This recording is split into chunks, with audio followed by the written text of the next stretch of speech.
Assalamualaikum warahmatullahi wabarakatuh. Waalaikumsalam warahmatullahi wabarakatuh. Innal hamdalillah nahmaduhu wa nasta'inuhu wa nastahdihi wa nastaghfiruhu wa natubu ilaih. Asyhadu an la ilaha illallah wahdahu la syarika lah wa asyhadu anna Muhammadan abduhu wa rasuluhu la nabiyya ba'dah.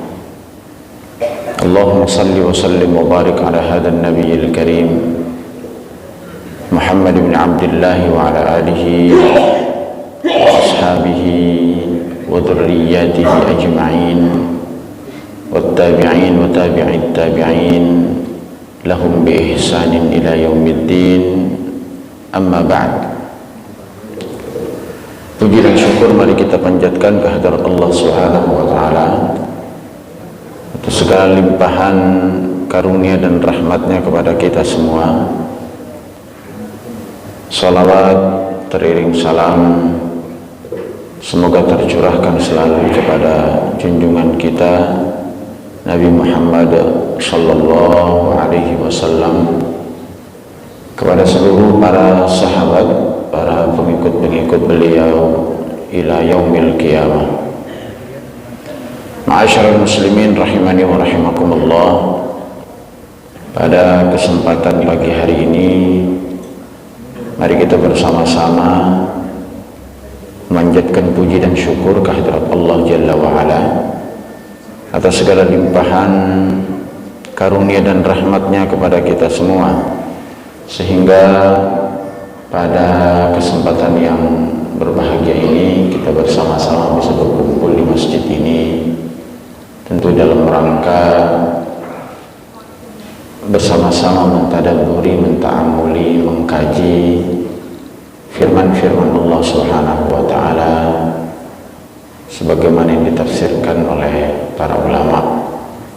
Karena itu insyaallah pada kesempatan pagi hari ini kita akan menyambung kajian kita dalam surah At-Takwir. Salawat beriring salam semoga tercurahkan selalu kepada junjungan kita Nabi Muhammad sallallahu alaihi wasallam, kepada seluruh para sahabat, para pengikut-pengikut beliau ila yaumil qiyamah. Bapak-bapak dan ibu-ibu sekalian yang dirahmati oleh Allah Subhanahu wa taala, pada kesempatan pagi hari ini mari kita bersama-sama membuka surah At-Takwir dan kita akan bersama-sama membaca terlebih dahulu.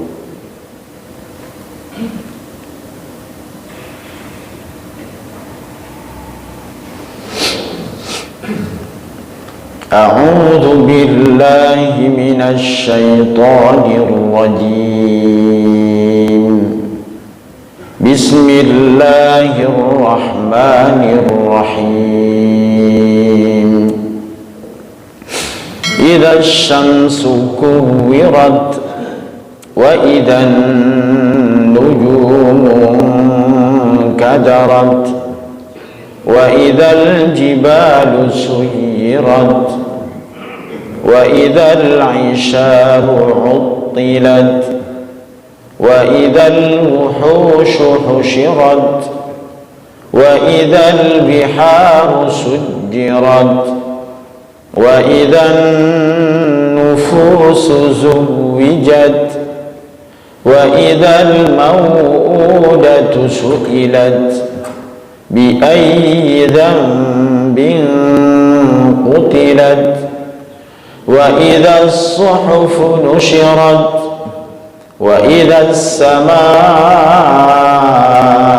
kushitat wa idzal jahimu su'irat wa idzal jannatu uzlifat alimat nafsum ma ahdarat fala uqsimu bil khunnas al jawaril kunnas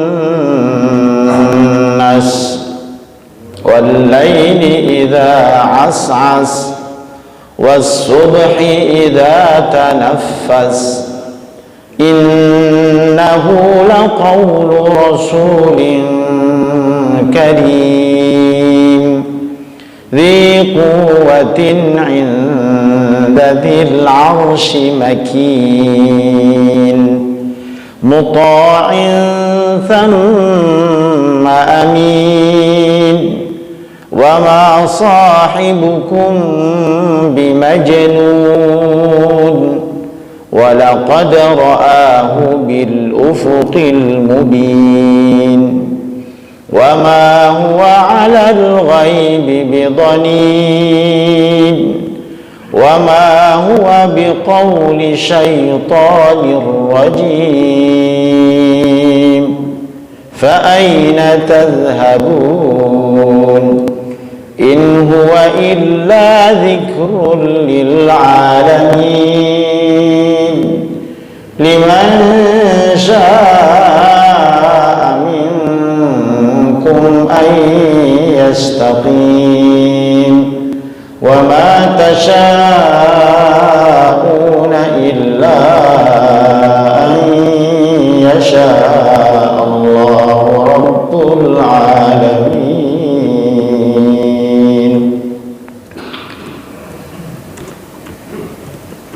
Baik Bapak-bapak dan Ibu sekalian yang dirahmati Allah Subhanahu wa taala.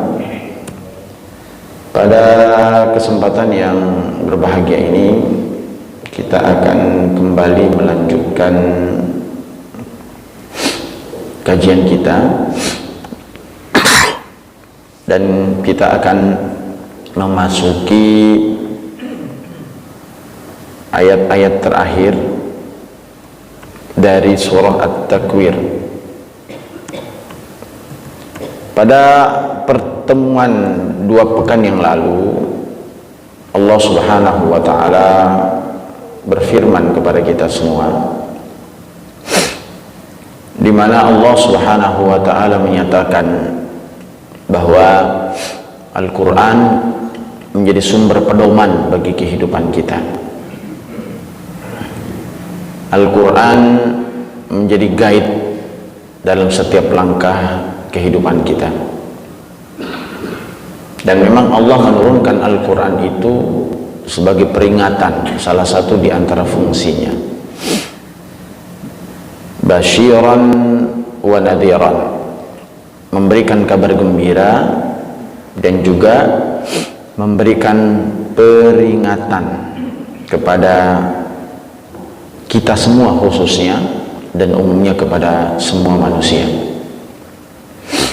Dan tentu Al-Quran itu akan memiliki fungsi yang besar bagi kita, terutama bagi yang menjadikannya sebagai rujukan, sebagai pedoman. Karena itu Allah Subhanahu wa taala memberikan pilihan kepada setiap kita untuk bisa memilih jalan kehidupan kita. Sampai-sampai Allah Subhanahu wa taala pun menyatakan liman syaa'a minkum an yastaqim. Bagi siapapun yang punya kehendak, punya keinginan untuk meniti jalan yang lurus. Dari ayat ini, pada pertemuan yang lalu kita pernah membahas bahwa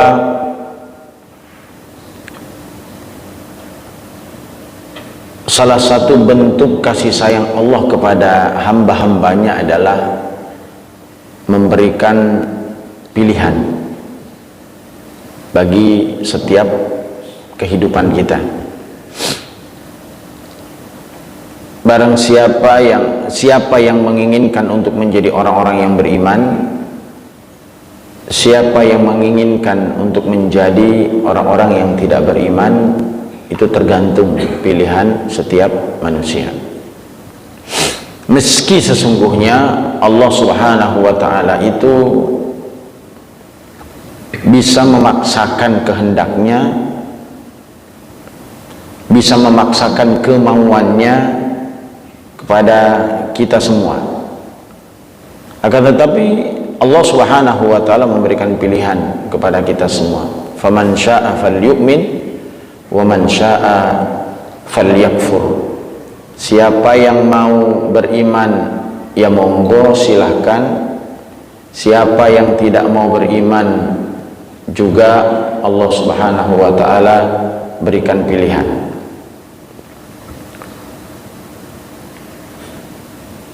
Dan tentu orang-orang yang memilih jalan kebaikan itu adalah mereka orang-orang yang ingin mencari ridha Allah Subhanahu wa taala.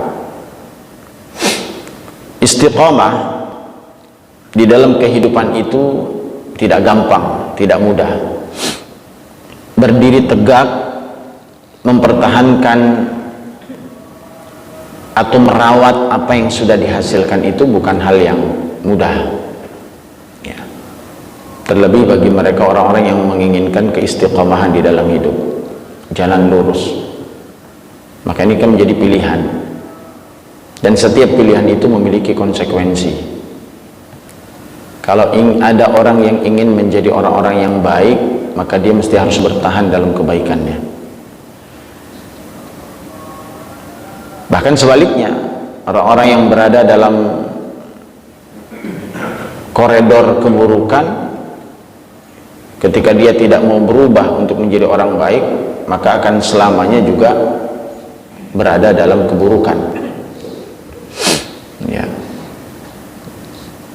Dan Allah tidak memaksakan setiap orang untuk keluar dari keburukannya, karena sekali lagi bahwa itu semua itu adalah bagian dari pilihan Allah Subhanahu wa taala. Pilihan kita semua yang diberikan mandat oleh Allah kepada setiap manusia. Nah, karena itu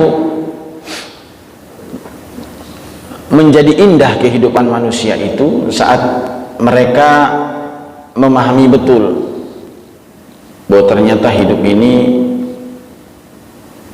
ada warnanya. Andai kata kita berpikir bahwa hidup itu nggak punya pilihan, menderita manusia. Memilih istri, kita punya pilihan. Mau makan, punya pilihan nggak Pak? Ya, kalau kita nggak punya pilih, menderita gitu. Yang mau ayam, ya monggo. Yang mau daging, ya monggo. Yang mau sayur, ya silahkan. Itu kan menjadi bagian dari setiap kita semua.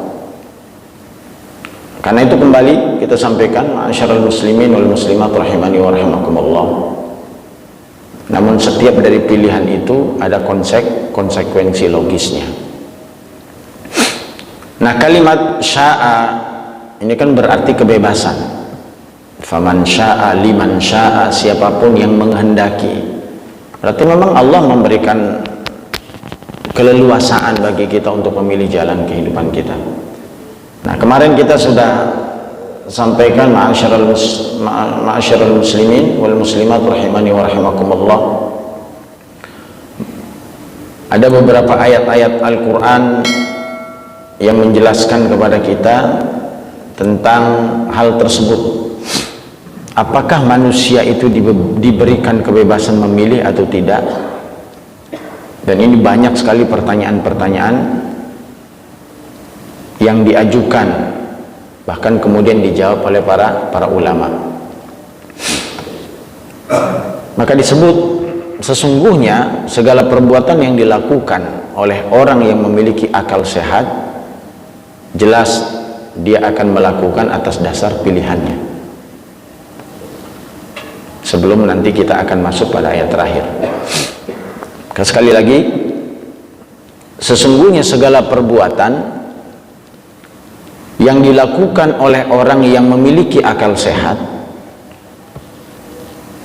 maka jelas dia akan lakukan atas dasar pilihannya. Mari kita simak firman Allah Subhanahu wa taala dalam surah An-Naba, misalkan ayat yang ke-39. di mana Allah Subhanahu wa taala berfirman, "Faman syaa'a attakhadha ila rabbih ma'aba." Maka barang siapa yang menghendaki, maka dia akan mengambil jalan menuju Rabb-Nya. Sejalan juga dengan firman Allah yang lain. Misalkan dalam surah Ali Imran ayat 152. Meskipun dengan kalimat yang berbeda tapi memiliki makna yang selaras. Apa yang kemudian Allah sampaikan? Minkum man yuridud dunya wa minkum man yuridul akhirah. Sebagian dari kamu ada orang yang menghendaki dunia, dan sebagian di antara kalian juga ada yang menghendaki akhirat. Ini dari dua ini sudah sedikit ada titik cerahnya. 3 ayat yang kita gunakan, misalkan ada juga di dalam surah Al-Isra ayat 19, wa man aradal akhirah wa sa'alaha sa'yaha wa huwa mu'minun faulaika kana sa'yuhum mashkura. Barang siapa menghendaki akhirat, kata Allah, dan menempuh jalan kepadanya, jadi bukan hanya menghendaki tapi menempuh jalan kepadanya, dan dia beriman, maka semua perbuatannya diterima oleh Allah Subhanahu wa ta'ala. Dan ini beberapa ayat-ayat yang Allah sampaikan, dan semua yang kami sampaikan tadi sama persis dengan apa yang diinginkan oleh Allah Subhanahu wa ta'ala di dalam surah At-Takwir ini. Liman syaa'a minkum an yastaqim. Sesungguhnya barang siapa dari kamu menghendaki istiqamah, maka kamu tidak akan berkehendak kecuali wa ma tasyauna illa yasha'allahu rabbul alamin. Nah, Bapak sekalian dirahmati Allah Subhanahu wa taala, ada beberapa perbedaan-perbedaan sudut pandang di antara para ulama. Apakah kebebasan itu mutlak sifatnya dan tidak ada batasan-batasannya atau tidak? Nah, jelas ini. Bahwa satu kita pahami bersama, kita sepakat bahwa setiap orang diberikan pilihan oleh Allah. Namun pertanyaan berikutnya, apakah pilihan itu bebas nilai? Jawabannya tentu tidak. Maka di awal kami katakan bahwa setiap manusia yang diberikan pilihan oleh Allah, maka setiap pilihan itu akan melahirkan konsekuensi. Nah, konsekuensi itu apa yang akan diterima oleh manusia? Ya tergantung pilihan-pilihannya. Kalau ada orang yang kemudian memilih jalannya untuk menempuh kebaikan, maka kebaikan pula lah yang ia akan dapat. Wa man ya'mal mithqala dzarratin khairan yarah wa man ya'mal mithqala dzarratin syarran yarah. Barang siapa yang melakukan kebaikan sebesar biji zarrah, maka dia pun akan mendapatkan balasannya. Barang siapa yang melakukan keburukan sebesar biji zarrah, maka dia pun juga akan mendapatkannya. Ya. Nah, salah kaprah dalam memahami kebebasan ini mesti kita sampaikan juga. Jangan dianggap kebebasan itu lantas semaunya dalam hidup.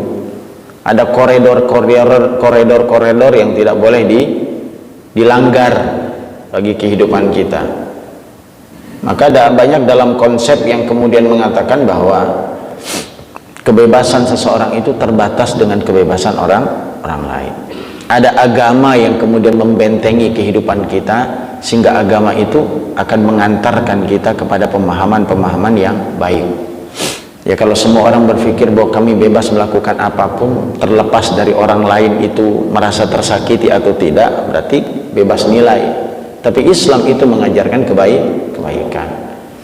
Islam itu bukan hanya sekedar dogma, bukan hanya dimasukkan, tapi Islam itu juga mengajarkan bagaimana kita bersikap kepada orang lain. Maka hubungan baik itu kan ada hubungan baik dengan Allah, ada hubungan baik juga dengan manusia. Nah, karena itu ma'asyiral muslimin rahimani wa rahimakumullah, Islam datang itu bukan membatasi kebebasan yang menjadi fitrah, ya, atau mengatur secara ekstrim. Pokoknya manusia nggak bisa ngapa-ngapain, ya, seperti anggapan-anggapan bahwa Allah subhanahu memberi aturan rambu agar manusia kemudian mengikuti keinginan-keinginan, ketetapan-ketetapan, sehingga manusia tidak memiliki af'alul ibad, tidak diberikan kebebasan untuk berbuat. Maka setiap kita itu kan diberikan kebebasan, mulai sejak awal diciptakan manusia sampai kemudian akhir. Dan itulah yang akan menjadikan jalan ujian bagi setiap manusia. Bahkan Allah subhanahu wa ta'ala kan bisa menjadikan setiap kita itu menjadi satu umat yang baik. Bisa enggak Pak? Bisa. Kalau Allah menghendaki menjadikan semua orang itu menjadi satu umat, maka akan mudah bagi Allah untuk menjadikan kita semua sebagai umat.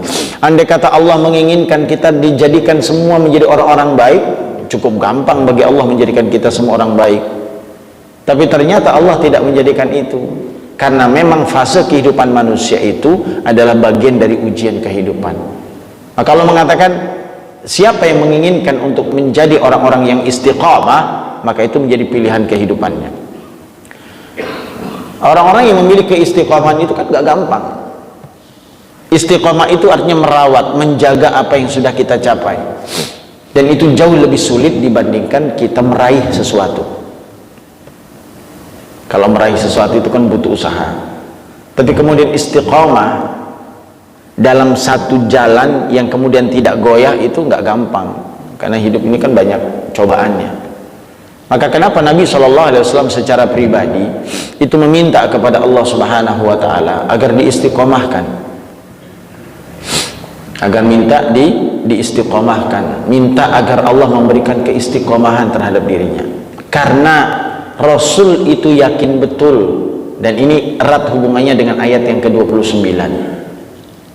Jadi ketika ayat 28 itu menyatakan bahwa Allah memberikan kebebasan kepada kita untuk memilih jalan hidup, tapi pada ayat yang ke-29 ayat terakhir Allah menyebutkan wa ma tasyauna illa an yasha'allahu rabbul alamin. Bahwa kebebasan yang diberikan kepadamu, kamu tidak dapat menghendaki menempuh jalan itu kecuali sesuai kehendak Allah, Tuhan seluruh alam. Nah, ini yang saya katakan, ternyata ada nggak pembatasan kehidupan manusia? Iya. Dan koridor pembatasan kehidupan manusia itu adalah kehendak Allah Subhanahu wa ta'ala, yang pada akhirnya setiap dari usaha yang dilakukan oleh manusia itu Allah ikut andil dalam menentukan kehidupannya. Nah, sehingga terjadi beberapa kelompok-kelompok cara berpikir.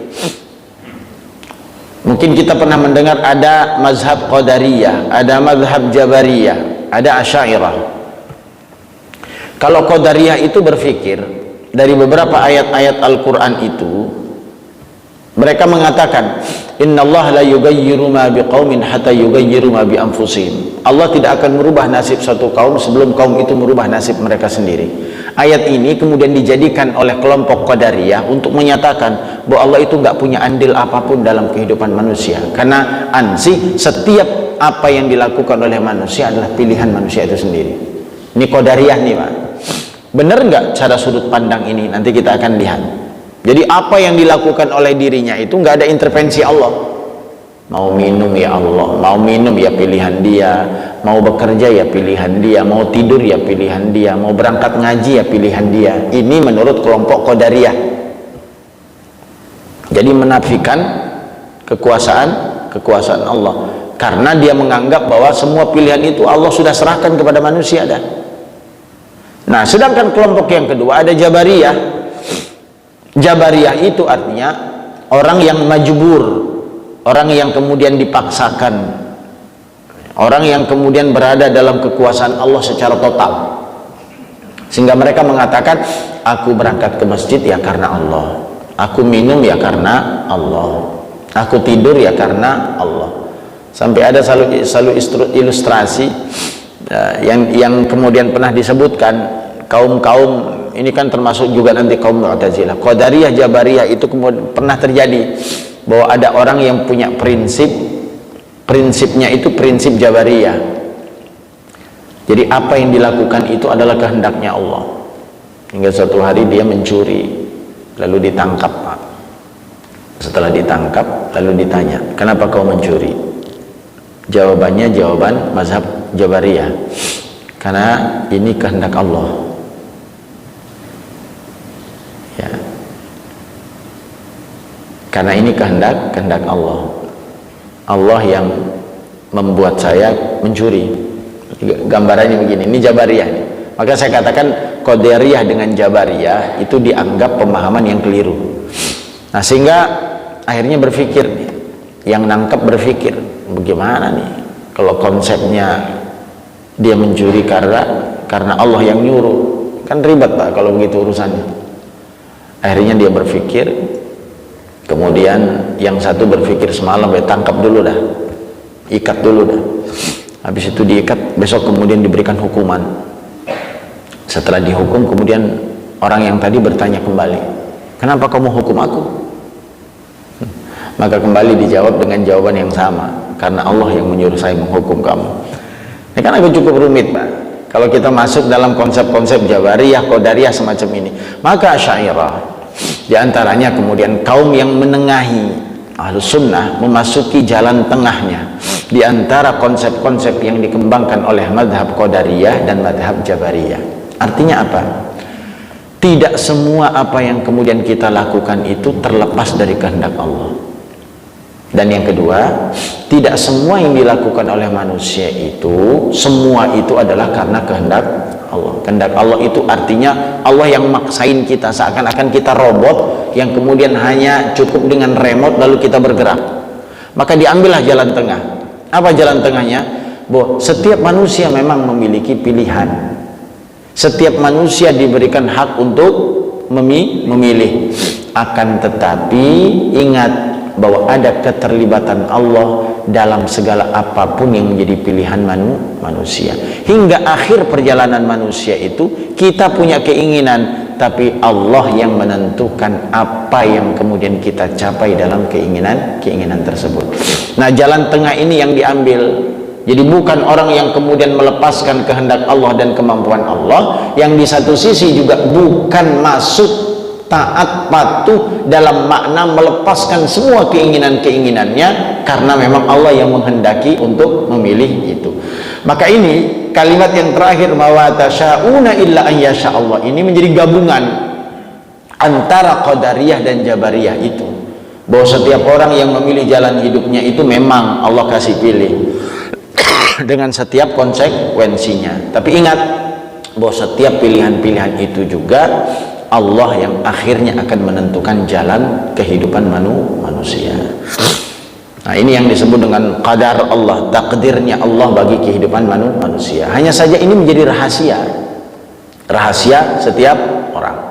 Maka lihat ayatnya, wa ma kana li nafsin an tu'mina illa bi idznillah, dan tidak ada seorang pun akan beriman kecuali dengan izin Allah. Lihat, ini bahasanya bahasa pertengahan yang kita ambil, wa ma tasyauna illa an yasha Allahu rabbul alamin.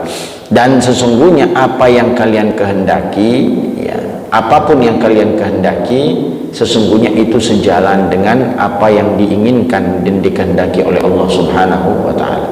Karena ini menjadi sebuah rahasia, maka manusia disuruh untuk berusaha terus, ikhtiar terus. Tapi jangan melupakan bahwa sesungguhnya apapun yang dihasilkan itu adalah kehendaknya. Ada kehendak Allah, dan kehendak Allah itu jauh lebih berkuasa dibandingkan apa yang diinginkan manusia.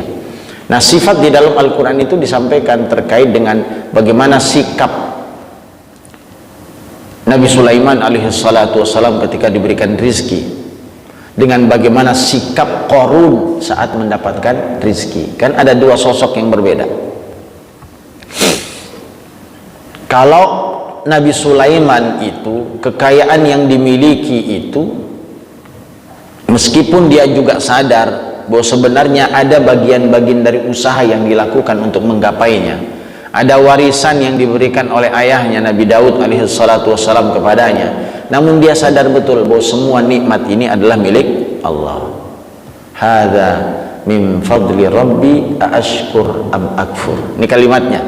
Ini semua anugerah dari Allah untukku, dan ini menjadi ujian bagiku, apakah aku akan syukur atau aku akan kufur. Tapi kalau Qarun itu kalimatnya berbeda. Semua apa yang ada dalam diriku itu karena usahaku, karena ilmin indi, karena ilmu yang aku miliki. Nah kan berarti kan ada satu konsep kalau Qarun itu merasa bahwa apa yang diusahakan itu ansih milik dia. Dia yang berusaha seluruhnya tanpa ada keterlibatan Allah di dalam kehidupan ini. Jelas ini tentu berbeda dengan konsep-konsep Ahlus Sunnah yang menyebutkan bahwa sesungguhnya setiap orang punya keinginan, tapi keinginan Allah Subhanahu wa taala itu akan mendominasi apapun yang dilakukan oleh manusia. Bahkan Bapak-bapak ini Ibu sekalian rahmatullah Allah Subhanahu wa taala, ya. Maka kembali kita sampaikan erat kaitannya dengan ayat sebelumnya. Orang-orang yang pengen istiqamah di jalan Allah itu tidak selamanya istiqamah, atau kita tidak akan mampu mencapai istiqamah itu hanya dengan kemampuan dan kekuasaan diri kita saja, tanpa ada bantuan-bantuan yang datang dari Allah Subhanahu wa taala. Maka ini kita pastikan, Pak, silahkan kita berbuat, tapi ingat, silahkan kita berbuat, tapi ingat bahwa hasil terakhir itu adalah keputusan Allah Subhanahu wa taala. Nah, kenapa kemudian kita diberikan hak untuk memilih? Lalu kenapa kemudian sekali saja Allah kemudian menentukan akhir hidup manusia tanpa mesti ada pilihan? Ya kalau seandainya begitu, tidak ada kebebasan buat manusia untuk memilih, sehingga tidak perlu ada konsekuensi dari pilihan itu. Ya, bisa jadi Allah berbuat zalim kepada setiap manusia karena tidak punya pilihan. Ya kalau bahasa gampang kita sekalian aja jadi akan orang beriman semua, sehingga masuk surga tanpa ada yang masuk neraka, tanpa ada yang melakukan kesalahan, tanpa ada yang melakukan keburukan. Nah, di sini lihat dalam firman Allah yang lain, misalkan dalam surah Al-An'am ayat 111, Allah sampaikan, "Walau annana nazzalna ilaihimul malaikata wa kallamahumul mauta wa hasyarna 'alaihim kulla syai' qubulan ma kanu liyu'minu illa an yasha Allah." Ini penting, bahwa bagaimanapun juga kalau sekiranya kami turunkan malaikat, dulu orang-orang Quraisy pernah meminta macam-macam kepada Allah, kepada Rasul sallallahu alaihi wasallam, jika engkau ingin aku beriman, maka banyak sekali permintaannya. Bukit Safa dijadikan emas, tanah Arab itu kemudian dikeluarkan mata air yang banyak, macam-macam. Ya, macam-macam. Maka kemudian Allah diantara jawaban-jawabannya, dan sekira kami turunkan malaikat kepada mereka dan orang-orang yang telah mati berbicara kepada mereka, dan kami kumpulkan pula segala sesuatu yang di hadapan mereka, niscaya mereka tidak juga akan beriman kecuali jika Allah menghendakinya. Nah, ayat ini juga nanti kita akan berbicara terkait tentang usaha yang dilakukan oleh manusia, tapi Allah yang menentukan. Itu kaitannya dengan hidayah. Bisa perhatikan hidayah Allah. Allah kembalikan, innaka lan tahdi man ahbabta walakinnallaha yahdi man yasha. Kalau melihat kapasitas Nabi sallallahu alaihi wasallam sebagai orang yang baik, yang dakwahnya didengarkan, orang yang soleh, yang mungkin gampang mempengaruhi siapapun, termasuk mempengaruhi paman kandungnya sendiri, Abu Thalib. Kan Nabi hidup dengan Abu Thalib kan bertahun-tahun. Bahkan Abu Thalib itu adalah orang yang selalu mendampingi Nabi dalam berdakwah. Tentu ada dong harapan Nabi, keinginan Nabi agar Abu Thalib itu beriman. Nah, di sini kemudian Allah batasi kemampuan manusia itu. Apa kata Allah? Innaka la tahdi man ahbabta walakinnallaha yahdi man yasha. Sesungguhnya wahai Muhammad, kamu tidak akan dapat memberi petunjuk kepada orang yang kamu kasihi, yang kamu sayangi, tetapi Allah memberi petunjuk kepada orang-orang yang dikehendaki. Nah, ketika kita memahami ayat ini, maka jelas kita akan memiliki kesadaran penuh bahwa sesungguhnya ketika kita berbuat, maka jangan sampai melepaskan kekuasaan Allah dalam kehidupan kita, agar pilihan-pilihan kita itu mendapatkan bimbingan dari Allah Subhanahu wa ta'ala. Maka sampai dalam sebuah hadis, jika engkau menghendaki sesuatu, maka pilihan-pilihan tersebut libatkan Allah dalam memilih jalan. Makanya disebut dengan istikharah. Istikharah itu kan memilih jalan. Sekecil apapun pilihan hidupmu, jika engkau memiliki pilihan yang banyak, maka libatkan Allah dalam menentukan jalan pilihanmu. Nah ini ma'asyarul muslimin rahimani wa rahimakumullah ya. Kembali, jadi dua yang diketengahkan adalah pilihan-pilihan dua kelompok-kelompok yang tadi sudah kita sampaikan. Jangan sampai kita terjebak dalam pemikiran-pemikiran qadariyah ya, sehingga dia buta tentang kebebasan memilih hamba.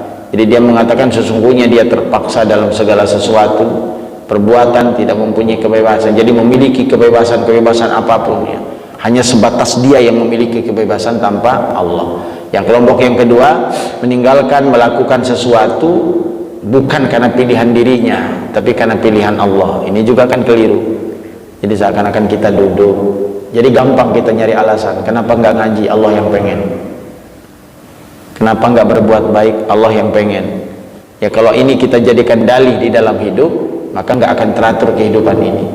Maka kembali kita kepada pilihan yang ketiga, itu pilihan bahwa setiap kita memiliki pilihan hidup, lalu Allah yang menentukan jalan kehidupan kita. Ma'asyiral muslimin wal muslimat rahimani wa rahimakumullah. Maka hidup ini kembali lagi bahwa apa yang kita jalani dalam hidup ini semua Allah berikan kepada kita semua. Namun perlu diingat bahwa setiap dari perjalanan hidup ini tentu ada ujian-ujian kehidupannya. Ujian-ujian kehidupan inilah yang menjadi standar mulia atau tidaknya seseorang. Linabluwakum ayyukum ahsanu amala, untuk menguji siapa di antara kalian yang paling baik amal perbuatannya, siapa di antara kalian yang memilih jalan hidup yang baik bagi kehidupannya. Maka saya akan fokuskan pembahasan ini bukan pada bagaimana Allah berkehendak dalam kehidupan kita, tapi bagaimana sikap kita di dalam kehidupan untuk mencapai apa yang diinginkan oleh Allah Subhanahu wa ta'ala. Perubahan dalam hidup itu tidak mudah untuk kita lakukan. Banyak rintangan, banyak ujian, banyak cobaan yang akan kita hadapi tentu. Ya, tentu kalau kita ingin memilih jalan kebaikan, ya. Kan setiap hidup itu kan ada jalan baik, ada jalan yang tidak baik. Allah kasih nggak kebebasan untuk memilih jalan baik dan jalan tidak baik? Iya. Dengan orang kafir dengan kekufurannya, dengan seorang mukmin dengan keimanannya, itu menjadi pilihan. Tapi Nabi sadar betul bahwa apapun yang kita pilih dalam kebaikan itu tetap mohon minta disadarkan agar kita tetap melibatkan Allah dalam pilihan kita. Maka istiqomah, bahasanya istiqomah itu butuh beberapa langkah-langkah yang pasti. Apa itu? Di antaranya Rasul Shallallahu Alaihi Wasallam seringkali mendawamkan untuk meminta kepada Allah agar diistiqomahkan dalam hidup. Bukan ujian manusia banyak, baik dalam diri kita maupun datang dari luar kita. Dalam diri kita adalah jiwa kita. Ini kan ancaman berat. Dari luar kita, setan masuk ke dalam diri kita. Ini kan gangguan-gangguan yang membuat kita goyah kadang. Dua dan pilih. Maka dengan pilihan, dengan meminta Allah Subhanahu wa ta'ala agar mengistiqomahkan kita, paling tidak itu akan menjadi jalan kebaikan bagi kehidupan kita. Rasul Shallallahu Alaihi Wasallam sering berdoa, ya muqallibal qulub tsabbit qalbi ala dinik. Ya Allah yang maha membolak-balikkan hati, yang maha membolak-balikkan hati. Apa kemudian kata Rasulullah SAW, sabbit qalbi ala dini, kokohkan hatiku terhadap agamamu, kokohkan hatiku terhadap agamamu. Sekelas Rasul Sallallahu Alaihi Wasallam yang sudah bisa dipastikan pasti orang baik, yang sudah bisa dipastikan oleh kita semua orang yang senantiasa dibimbing oleh Allah Subhanahu wa ta'ala. Tapi dalam kesehariannya beliau sering meminta kepada Allah agar diistiqomahkan oleh Allah, agar diluruskan hatinya, agar ditetapkan dalam pilihan-pilihan kehidupan yang baik. Sampai Ummu Salamah pernah bertanya kepada Nabi, ya Rasulullah, Kenapa engkau berdoa kepada Allah, memperbanyak doa semacam itu kepada Allah? Kan jadi sebuah pertanyaan tuh dari Ummu Salamah. Sekelas Nabi kok masih minta itu? Apa jawab Nabi SAW? Karena sesungguhnya hati setiap manusia itu berada di antara jari jemarinya Allah Subhanahu wa Ta'ala. Jika Allah menghendaki lurus, maka manusia akan lurus. Jika Allah menghendaki bengkok, maka manusia akan bengkok. Karena banyak dalam sejarahnya, hari ini mungkin kita berbuat kebaikan, tapi di akhir kehidupan orang bisa berbelok. Hari ini orang belok, tidak lurus jalannya, tapi akhir hidupnya. Maka ini semua terjadi antara bagian dari pertolongan Allah terhadap kehidupan kita. Maka hadis Nabi SAW mengatakan, hati-hati dalam hidup ini, hati-hati, karena bisa jadi di paginya orang beriman, di sorenya orang kafir. Di sorenya orang beriman, di paginya kafir. Ada orang yang su'ul khatimah, ada yang husnul khatimah.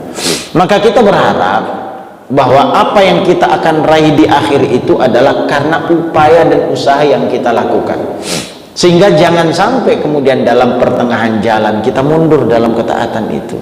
Nah, itu menjadi rahasia Allah. Akhir dari sebuah perjalanan hidup manusia itu menjadi rahasianya Allah. Nggak ada yang tahu, Pak. Kita wafat dalam keadaan bagaimana, kita wafat di mana, kita wafat hari apa, nggak ada yang tahu. Tapi yang pasti kita pahami bahwa wafat itu pasti. Wafat itu pasti. Maka suatu hari pernah, masih teringat hadis Nabi SAW ketika Jibril datang kepada Nabi SAW lalu berpesan, ya Muhammad, ishma syi'ta fa innaka mayyitun. Hai Muhammad, hiduplah engkau, tapi ingat engkau bakal mati. Lalu kemudian pesan kedua Jibril kepada Nabi Muhammad SAW, ahbib ma syi'ta fa innaka mufariqun bi. Hai Muhammad, cintailah apapun yang kau ingin cintai, yang ingin kau sayangi. Tapi ingat, engkau bakal berpisah dengan apapun yang kau cintai dan siapapun yang kau sayang. Kan pilihan itu. Yang ketiga, wa'mal ma syi'ta fa innaka majziyun bi. Lakukan apapun yang kau kehendaki. Ini firman Allah, kata Allah, wahai Muhammad, fa innaka majziyun bi. Tapi setiap orang yang memilih jalan hidupnya akan mendapatkan ganjaran dari setiap pilihan-pilihannya. Ini kan bagian dari cara Allah menawarkan kepada manusia bahwa engkau bisa melakukan apapun, tapi ingat, semua apapun yang kau pilih itu tidak terlepas dari kehendak Allah. Nah, bagi orang yang merasa bahwa dia tidak terlepas dari kekuasaan Allah, wa ma tasyauna illa an yasha'allahu rabbul alamin, maka hendaknya jangan pernah melepaskan Allah dalam setiap kehidupannya. Dekati Allah, minta kepada Allah. Maka Allah akan perintahkan, ya ayyuhalladzina amanu taqullaha haqqa tuqatih wa la tamutunna illa wa antum muslimun. Jadi kita itu bukan hanya beriman, tapi diminta takwa. Tapi takwa itu bukan hanya sekedar takwa, tapi kuatkan ketakwaan itu, tingkatkan kualitas ketakwaan itu. Dan kita berharap apa yang Allah sampaikan, wala tamutunna illa wa antum muslimun, dan jangan sampai engkau wafat kecuali dalam keadaan berserah diri kepada Allah. Jadi ternyata untuk menjadi orang baik itu perjalanannya panjang hingga kita akhiri kebaikan itu. Meskipun sesungguhnya kata para ulama, akhir hidup manusia itu juga sebenarnya siapa yang menjadi baik dan tidak baik itu kehendak Allah, itu takdir yang sudah Allah tetapkan sebelum manusia diciptakan. Hanya saja ini menjadi rahasia sehingga setiap orang harus berusaha untuk menggapai yang terbaik bagi kehidupannya. Ini yang pertama. Maka ketika Ummu Salamah bertanya kepada Nabi, kenapa? Jadi seakan-akan Ummu Salamah itu menyatakan, ya Rasul, kenapa engkau minta keistiqomahan? Kenapa engkau minta kepada Allah agar engkau dibimbing, agar engkau ditetapkan pijakanmu, padahal engkau kan udah orang baik? Ini rahasianya. Nabi SAW ingin mengajarkan kepada kita semua, sebaik apapun kita saat ini, maka hati-hati, jangan sampai kita lepaskan hubungan kita dengan Allah. Karena kalau sudah terlepas hubungan dengan Allah itu, nanti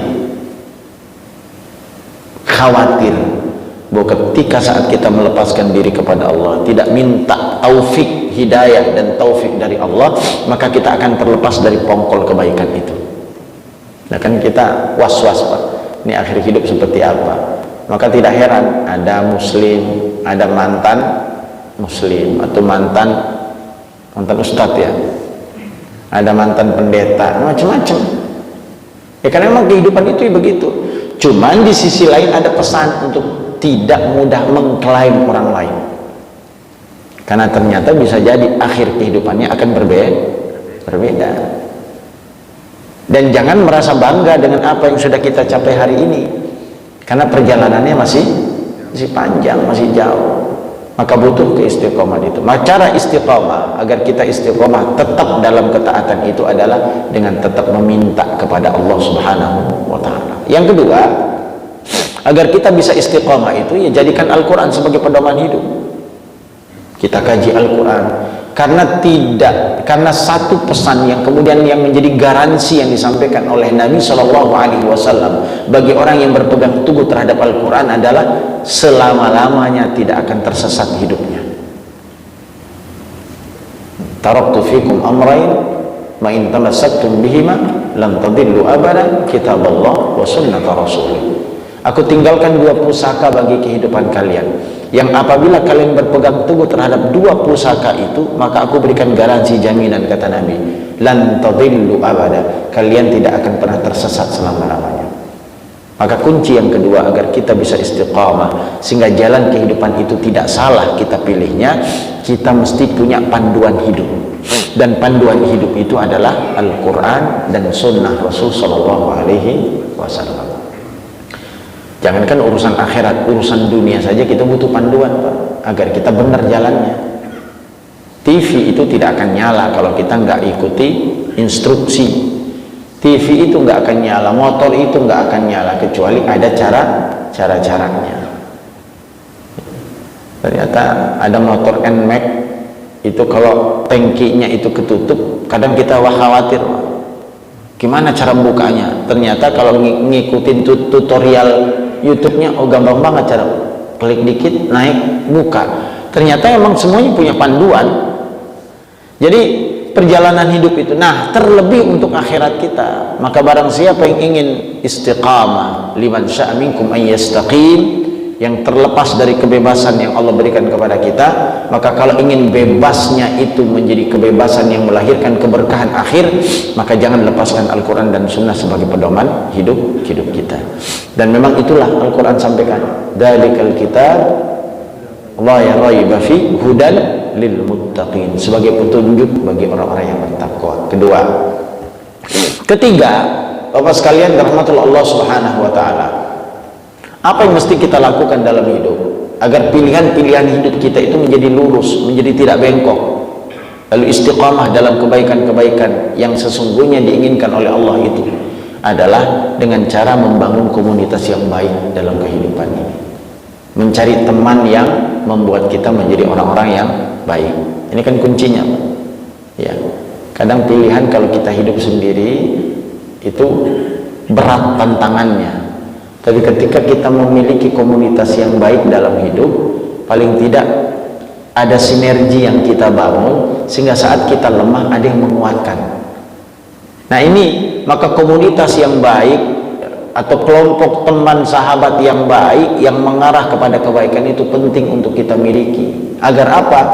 Agar apa yang kita jalankan dalam kehidupan itu selaras dengan apa yang diinginkan oleh Allah Subhanahu wa taala. Maka komunitas mukmin, bagaimana komunitas mukmin itu? Yaitu al-akhilla ba'duhum ala ba'din il'adu. Nanti di akhirat itu, nanti setiap sahabat-sahabat yang ada di bumi ini itu akan terpisah satu dengan yang lain, kecuali jika didasari oleh ketakwaan. Maka tawasau bil haqqi wa tawasau bis sabr. Maka saling menasihatilah dalam kebaikan dan saling menasihatilah dalam kesabaran.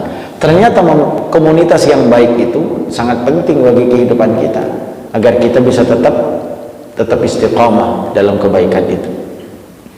Ya, teman yang baik, teman yang soleh, teman yang taat kepada Allah itu akan menjadi penguat bagi kehidupan kita. Maka Nabi SAW sangat mementingkan memiliki seorang teman itu. Sampai-sampai Nabi SAW mengatakan bahwa berteman dengan tukang parfum maka kita akan terkena wanginya. Berteman dengan tukang besi, maka kita akan terkena panasnya apa abunya? Panasnya, abunya. Tapi bukan berarti, hadis ini bukan berarti Nabi melarang kita berteman dengan tukang besi, bukan. Ini ibarat. Jadi siapapun yang berteman dengan orang lain, yang tentu kapasitas setiap orang itu berbeda-beda, maka paling tidak komunitas itu akan memberikan pengaruh. Orang kalau duduk di majelis taklim, maka saya yakin duduk di majelis taklim, mendengarkan nasihat, mendengarkan wejangan, itu akan membuat hati menjadi tenang. Tapi duduk di tempat yang lain yang bukan komunitasnya baik, jelas akan berpengaruh berbeda. Jadi tempat, lokasi, teman, sahabat itu besar pengaruhnya terhadap kehidupan kita semua. Maka kalau engkau ingin melihat seseorang, kata Nabi, maka lihat saudaranya, lihat temannya. Karena sesungguhnya satu dengan yang lain itu memiliki kesamaan cara pikir. Kambing akan akrab nyaman bersama kambing, sapi akan akrab hidup bersama sapinya. Kalau sapi akrab sama kambing, masalah. Kambing akrab dengan sapi, komunitasnya masalah. Artinya meskipun tetap saling menghormati bentuknya, tapi keakraban itu mesti punya kelompok masing-masing, komunitas masing-masing. Orang akan nyaman. Maka shadiquka man abkaka laman adhakaka. Maka teman yang baik itu adalah yang membuat engkau menangis dan bukan yang membuat engkau tertawa. Ini kata para ulama. Apa maksudnya? Apakah cari teman yang selalu membuat kita menangis? Bukan. Yang selalu menyadarkan kita. Bukan teman yang selalu mengamini apa yang kita lakukan meskipun jalan kita itu adalah jalan yang tidak baik. Nah, kembali ma'asyiral muslimin wal muslimat rahimani wa rahimakumullah, maka kita hendaknya memohon kepada Allah. Ini intinya dari kalimat dari surah At-Takwir ayat 28 dan 29. Intinya bahwa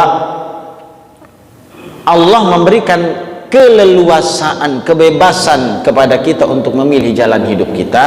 Namun di satu sisi kita pun hendaknya memohon kepada Allah agar senantiasa memberikan taufik, memberikan hidayah, inayah kepada kita semua, agar kita senantiasa istiqomah dalam melakukan amal saleh dan mempermudah kita untuk menuju kemudahan-kemudahan dan menjauhkan kita dari kesulitan-kesulitan serta mengampuni kita di akhirat dan di dunia. Dan ini harapan kita semuanya. Maka sekali lagi, kemampuan yang kita miliki maka hendaknya kita arahkan menuju apa yang diinginkan oleh Allah. Jika apa yang diinginkan oleh Allah itu kita jalani, maka jelas dalam sebuah hadis Nabi SAW kemudian Rasulullah pernah mengatakan yang artinya bahwa Allah Subhanahu wa Ta'ala sesungguhnya pernah ditanya Abu Dzar Al-Ghifari oleh Nabi SAW, lalu apa sesungguhnya ikatan iman yang paling kuat gitu? Rasulullah mengatakan ikatan konsekuensi ya. Jadi membenci suatu kemaksiatan itu menjadi membenci kemaksiatan itu sejalan dengan keimanan. Jadi membenci kemaksiatan sejalan dengan iman. Maka patokannya apa? Cintailah karena Allah, membenci juga karena Allah. Ketika kita mencintai apa yang diinginkan oleh Allah, maka jelas jalan kita adalah baik. Ketika kita membenci apa yang dibenci oleh Allah, juga menjadi jalan yang baik. Jadi jangan paksakan kehendak kita lalu kemudian kita terbebaskan dari aturan-aturan Allah. Jadi sebebas-bebasnya kita itu, bagi kita Islam itu ada keterbatasan. Apa terbatasnya? Ya dua, hubungan kita dengan Allah, hubungan kita dengan manusia. Hubungan dengan Allah keterbatasannya apa? Ya jangan melampaui batas sehingga kita seakan-akan menyatakan diri kita melampaui kekuasaan Allah, melampaui keperkasaan Allah. Jelas beda ya, sehingga tidak ada orang yang Allah berikan pilihan lalu melepaskan Allah dalam hidupnya. Berarti ini alladzina yanquduna ahdallah min ba'di mitsaqih wa yaqta'una ma amarallahu bihi an yusal. Orang yang memutuskan hubungan dengan Allah, orang yang tidak mengakui kekuasaan Allah, mereka memutuskan janji dengan Allah, mereka orang-orang yang rugi. Yang kedua, hubungan dengan manusia. Ya, ada etika, ada adab yang harus kita bangun. Saya kan punya kebebasan, mata punya gua, gitu. Telinga punya saya, rumah punya saya, apapun punya saya, nggak bisa. Islam itu punya membatasi. Jadi manusia itu adalah zon politikon, manusia itu adalah sosial, ada keterbatasan. Maka kenapa banyak hadis-hadis Nabi menyebutkan kepada kita semua, tanda dari orang-orang yang beriman itu adalah ketika dia memiliki akhlak kepada saudaranya. Ini kebebasan, Pak. Jadi jangan dianggap kebebasan itu kebebasan mutlak, sehingga tidak ada batasannya. Maka kata Nabi, la yu'minu ahadukum hatta yuhibba li akhi ma yuhibbu li nafsi. Enggak dikatakan beriman seseorang sebelum dia mencintai orang lain seperti dia mencintai dirinya sendiri. Dikatakan juga yang lain, misalkan ya orang-orang yang beriman kepada Allah, man kana yu'minu billahi wal yawmil akhir falyukrim dhaifah. Man kana yu'minu billahi wal yawmil akhir falyukrim jarah. Man kana yu'minu billahi wal yawmil akhir falyakul khairan aw liyasmut. Kata Nabi terakhir, bahwa siapa yang beriman kepada Allah dan beriman kepada hari akhirat, maka hendaknya dia menghormati tamunya. Barang siapa yang beriman kepada Allah dan beriman kepada hari akhirat, maka hendaknya dia menghormati tetangganya. Barang siapa yang beriman kepada Allah dan beriman kepada hari akhirat, maka hendaknya diam, berkata yang baik atau diam jika memang tidak sanggup untuk berkata yang baik. Ini artinya kebebasan. Meskipun semua apa yang Allah berikan kepada kita itu adalah milik kita untuk kita gunakan, bukan milik penuh. Nah, inilah beberapa hal yang bisa kami sampaikan terkait dengan dua ayat yang ke-28 dan ayat yang ke-29. Mudah-mudahan Allah Subhanahu wa taala memberikan keleluasaan, memberikan kemampuan kepada kita untuk menjalani hidup kita, tapi kehidupan yang sesuai dengan aturan-aturan yang sudah ditetapkan oleh Allah dan Rasul-Nya, hingga pilihan-pilihan kita tidak meleset dan salah. Dan kita harapkan terakhir dari perjalanan hidup kita dengan pilihan-pilihan hidup kita ini selaras dengan apa yang sudah Allah takdirkan bagi kehidupan kita, menjadi orang-orang yang husnul khatimah. Demikian yang dapat kami sampaikan, mudah-mudahan bermanfaat. Hadanallahu wa iyyakum ajma'in. Subhanakallahumma wa bihamdika asyhadu an la ilaha illa anta astaghfiruka wa atubu ilaik. Assalamualaikum